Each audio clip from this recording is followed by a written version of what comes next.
हमें petrol diesel का उपयोग कम करना होगा। हमें एकजुट होकर के लड़ना होगा। देशवासियों को इस संकट से बचाने के लिए लगातार प्रयास कर रही है। पेट्रोल, डीजल, गैस और फर्टिलाइजर के दाम बहुत अधिक बढ़ चुके हैं। आज भारत तेजी से विकसित होने के लक्ष्य की तरफ आगे बढ़ रहा है, लेकिन इस समय भारत कई विराट चुनौतियों का मुकाबला भी कर रहा है।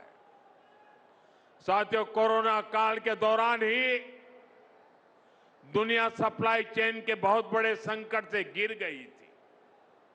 कोविड के बाद यूक्रेन में युद्ध शुरू हो गया। उसने दुनिया की परेशानियां और बढ़ा दी। फूड, फ्यूल, फर्टिलाइजर, इन तीनों चीजों पर गंभीर प्रभाव पड़ा। बीते 5-6 वर्षों में इस संकट से निपटने के लिए हमारी सरकार निरंतर प्रयास कर रही है।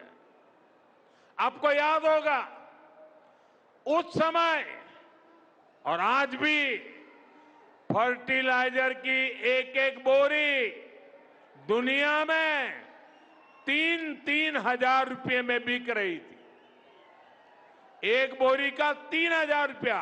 कितना? आप बताएंगे एक बोरी का कितना? आंकड़ा नहीं, बोलिए मुंह से। 3,000 रुपया एक बोरी का। कितना? एक बोरी का कितना? एक बोरी का कितना? और भारत के किसानों को वही खाद की बोरी 300 से भी कम रुपये में दी जा रही है। 3,000 के सामने 300 रुपये में।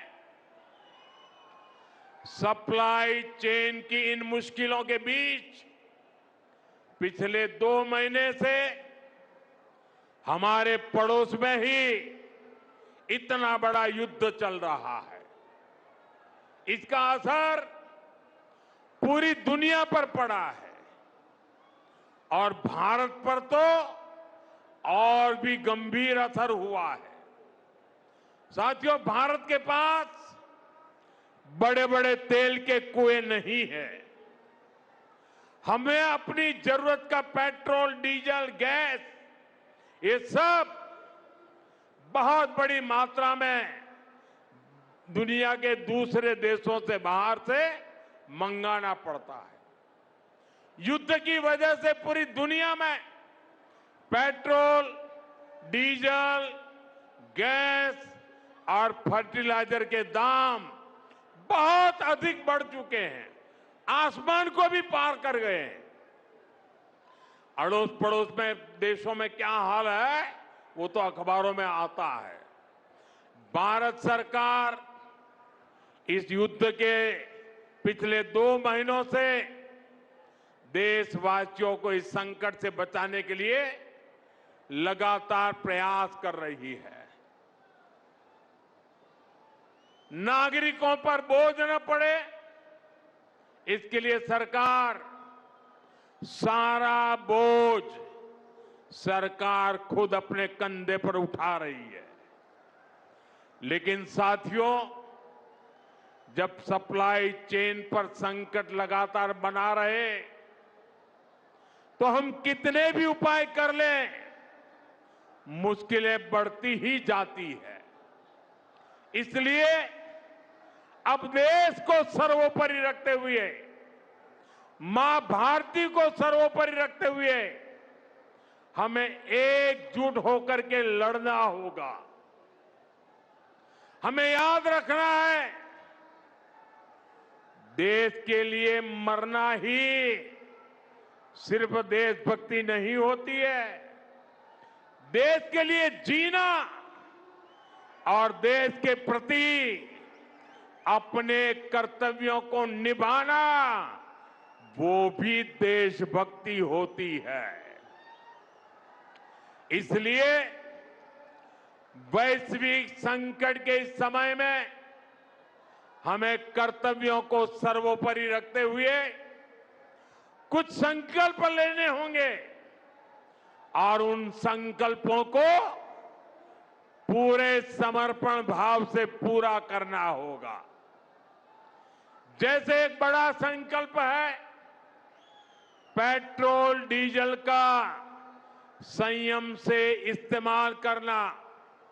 साथियों, हमें पेट्रोल डीजल का उपयोग कम करना होगा। शहरों में जहां मेट्रो है वहां हम तय करें कि हम मेट्रो का ही उपयोग करेंगे, ज्यादा से ज्यादा मेट्रो में ही जाएंगे। अगर कार में ही जाना जरूरी है तो फिर कार पूल करने का प्रयास करें और भी लोगों को साथ बिठा ले। अगर हमें कहीं सामान भेजना हो तो कोशिश करनी है कि वह ज्यादा से ज्यादा रेलवे गुड्स के जो ट्रेन होती है रेलवे की सर्विसेज से भेजे, ताकि इलेक्ट्रिक रेलवे होने के कारण पेट्रोल डीजल की जरूरत नहीं पड़ती है। जिन लोगों के पास इलेक्ट्रिक व्हीकल है वो भी कोशिश करें कि इलेक्ट्रिक व्हीकल का ज्यादा से ज्यादा उपयोग करें।